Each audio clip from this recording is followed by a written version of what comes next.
All right, guys, we're going to be reading part 2 of chapter 10.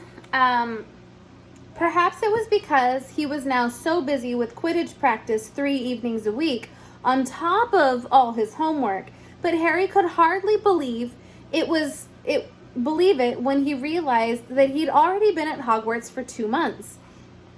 The castle felt more like home than Privet Drive ever had.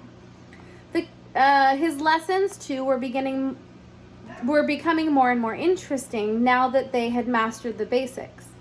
On Halloween morning, they woke to delicious smell of baking pumpkin wafting through the corridors. Even better, Professor Flitwick announced in Charms that he thought they were ready to start making objects fly. Something they had been all dying to try since they'd seen him make Neville's toad zoom across the classroom. Professor Flitwick put the class into pairs to practice. Harry's partner was Seamus Finnegan, which was a relief because Neville had been trying to catch his eye. Ron, however, was to be working with Hermione Granger. It was hard to tell whether Ron or Hermione was angrier about this. She hadn't spoken to either of them since the day Harry's broomstick had arrived. Now, don't forget that nice wrist movement we've been practicing, squeaked Professor Flitwick, perched on top of a pile of books as usual. Swish and flick. Remember, swish and flick. And saying the magic words properly is very important too. Never forget Wizard Bruffalo, who said S instead of F and found himself on the floor with a buffalo on his chest. It was very difficult. Harry and Seamus swished and flicked, but the feather they were supposed to be sending skyward just lay on the desktop. Seamus got so impatient that he pounded it with his wand and set fire to it. Harry had to put it out with his hat. Ron, at the next table, wasn't having much more luck. Wingardium Leviosa, he shouted, waving his long arm like a windmill. You're saying it wrong, Harry heard Hermione snap. It's Wingardium Leviosa, not Leviosa. Make the gar nice and long. You do it then, if you're so clever, Ron snarled. Hermione rolled up the sleeves of her gown, flicked her wand, and said Wingardium Leviosa. Their feather rose off the desk and hovered about 4 feet over their heads. Oh, well done, cried Professor Flitwick, clapping. Everyone see here, Miss Granger's done it. Ron was in a very bad mood by the end of class. It's no wonder no one can stand her, he said to Harry as they pushed their way into the crowded corridor. She's a nightmare, honestly. Someone knocked into Harry as they hurried past him. It was Hermione. Harry caught a glimpse of her face and was startled to see that she was in tears. I think she heard you. So, said Ron, but he looked a bit uncomfortable. She must have noticed she's got no friends. Hermione didn't turn up for the next class and wasn't seen all afternoon. On their way down to the Great Hall for Halloween feast, Harry and Ron overheard Pavarti Patel telling her friend Lavender that Hermione was crying in the girls' bathroom and wanted to be left alone. Ron looked still more awkward at this. But a moment later, they had entered the Great Hall where the Halloween decorations put Hermione out of their minds. Thousands of bats fluttered from the walls and ceilings, while 1,000 more swooped over the tables in low black clouds, making the candles in the pumpkins stutter. The feast appeared suddenly on the golden plates, as it had at the start of term banquet. Harry was just helping himself to a baked potato when Professor Quirrell came sprinting into the hall, his turban askew and a terror on his face. Everyone stared as he reached Professor Dumbledore's chair, slumped against the table, and gasped, "Troll! In the dungeons! Thought you ought to know." He then sank on the floor in a dead faint. There was an uproar. It took several purple firecrackers exploding from the end of Professor Dumbledore's wand to bring silence. Prefects, he rumbled, lead your houses back to the dormitories immediately. Percy was in his element. Follow me, stick together first years, no need to fear the troll if you're following my orders. Stay close behind me now, make way, first years coming through, excuse me, I'm a prefect. How could a troll get in? Harry asked as they climbed the stairs. Don't ask me, they're supposed to be really stupid, said Ron. Maybe Peeves let it in for a Halloween joke. They passed different groups of people hurrying in different directions. As they jostled their way through the crowd of confused Hufflepuffs, Harry suddenly grabbed Ron's arm. I've just thought. Hermione. What about her? She doesn't know about the troll. Ron bit his lip. Oh, all right, he snapped. But Percy better not see us. Ducking down, they joined the Hufflepuffs going the other way, slipped down a deserted side corridor, and hurried off to the girls' bathroom. They had just turned the corner when they heard quick footsteps behind them. Percy, hissed Ron, pulling Harry behind a large stone griffin. Peering around it, however, they saw not Percy, but Snape. He crossed the corridor and disappeared from view. What's he doing? Harry whispered. Why isn't he down in the dungeons with the rest of the teachers? Search me. Quite possibly. They crept along the next quietly as possible. They crept along the next corridor after Snape's fading footsteps. He's headed for the 3rd floor, Harry said, but Ron held up his hand. Can you smell something? Harry sniffed, and a foul stench reached his nostrils. A mixture of old socks and the kind of public toilet no one seemed to clean. And then they heard it, a low grunting and the shuffling footfalls of gigantic feet. Ron pointed. At the end of the passage to the left, something huge was moving toward them. They shrank into the shadows and watched it as it emerged into a patch of moonlight. It was a horrible sight. 12 feet tall, its skin was dull granite gray, its great lumpy body like a boulder with a small bald head perched on top like a coconut. It had short legs, thick as tree trunks, with flat, horny feet. The smell coming from it was incredible. It was holding a huge wooden club, which dragged along the floor because its arms were so long. The troll stopped next to the doorway and perched inside. It was wagging its long ears, making up its tiny mind, then slouched slowly into the room. The key's in the lock, Harry muttered. We couldn't lock it in. We could lock it in. Good idea, said Ron nervously.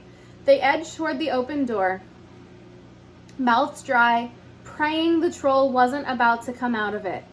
With one great leap, Harry managed to grab the keys, slammed the door, and locked it in.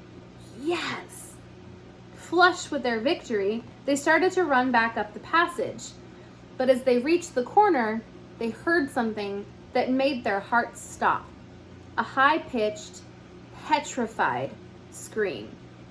And it was coming from the chamber they'd just chained up. Oh no, said Ron, pale as the Bloody Baron. It's the girls' bathroom, Harry gasped. Hermione, they said together. It was the last thing they wanted to do, but what choice did they have? Wheeling around, they sprinted back to the door and turned the key, fumbling in their panic. Harry pulled the door open and ran inside. Hermione Granger was shrinking against the wall opposite, looking as if she was about to faint. The troll was advancing on her, knocking the sinks off the walls as it went. Confuse it, Harry said desperately to Ron, and seizing the tap, he threw it as hard as he could against the wall. The troll stopped a few feet from Hermione. It lumbered around, blinking stupidly, to see what had made the noise. Its mean little eyes saw Harry. It hesitated, then made for him instead, lifting its club as it went. "Oi, pea-brain!" yelled Ron from the other end of the chamber, and he threw a metal pipe at it. The troll didn't even seem to notice the pipe hitting its shoulder, but it heard the yell and paused again, turning its ugly snout towards Ron instead, giving Harry time to run around. "Come on, run, run!" Harry yelled at Hermione, trying to pull her towards the door, but she couldn't move. She was still flat against the wall, her mouth open with terror. The shouting and the echoes seemed to be driving the troll berserk. It roared again and started towards Ron, who was nearest and had no way to escape. Harry then did something that was both brave and very stupid. He took a great running jump and managed to fasten his arms around the troll's neck from behind. The troll couldn't feel Harry hanging there. But even a troll will notice if you stick a long bit of wood up its nose. And Harry's wand had still been in his hand when he jumped, and it had gone straight up one of the troll's nostrils. Howling with pain, the troll twisted and flailed its club, with Harry clinging on for dear life. Any second, the troll was going to rip him off and catch him a terrible blow with the club. Hermione had sunk to the floor in fright. Ron pulled out his own wand, not knowing what he was going to do. He heard himself cry the first spell that came into his head, Wingardium Leviosa. The club flew suddenly out of the troll's hand, rose high up in the air, and turned slowly over, and dropped, with a sickening crack, on its owner's head. The troll swayed on the spot, and then fell, flat on its face, with a thud that made the whole room tremble. Harry got to his feet. He was shaking out of breath. Ron was standing there with his wand still raised, staring at what he had done. It was Hermione who spoke first. "Is it dead?"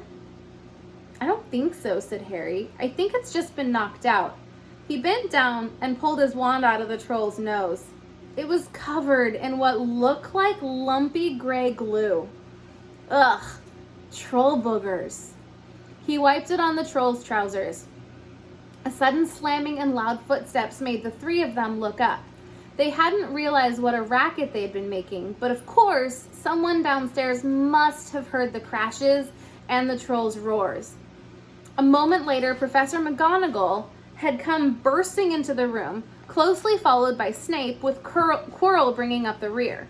Quirrell took one look at the troll, let out a faint whimper, and sat quietly down on the toilet, clutching his heart. Snape bent over the troll. Professor McGonagall was looking at Ron and Harry. Harry had never seen her look so angry. Her lips were white. Hopes of winning 50 points for Gryffindor faded quickly from Harry's mind. "What on earth were you thinking of?" said Professor McGonagall, with a cold fury in her voice. Harry looked at Ron, who was still standing with his wand in the air. "You're lucky you weren't killed. Why aren't you in your dormitory?" Snape gave Harry a swift, piercing look. Harry looked at the floor. He wished Ron would put his wand down. Then a small voice came out of the shadows. "Please, Professor McGonagall, they were looking for me." "Miss Granger?" Hermione managed to get to her feet at last. "I went looking for the troll because I thought I could deal with it on my own. You know, because I've read all about them." Ron dropped his wand. Hermione Granger telling a downright lie to a teacher? "If they hadn't found me, I'd be dead now." Harry stuck his wand up its nose, and Ron knocked it out with its own club. They didn't have time to come and fetch anyone. It was about to finish me off when they arrived. Harry and Ron tried to look as though this story wasn't new to them. Well, in that case, said Professor McGonagall, staring at the three of them. "Miss Granger, you foolish girl. How could you think of taking a mountain troll on your own?" Hermione hung her head. Harry was speechless. Hermione was the last person to do anything against the rules, and here she was, pretending she had, to get them out of trouble. It was as if Snape has started handing out sweets. "Miss Granger, 5 points will be taken from Gryffindor for this," said Professor McGonagall.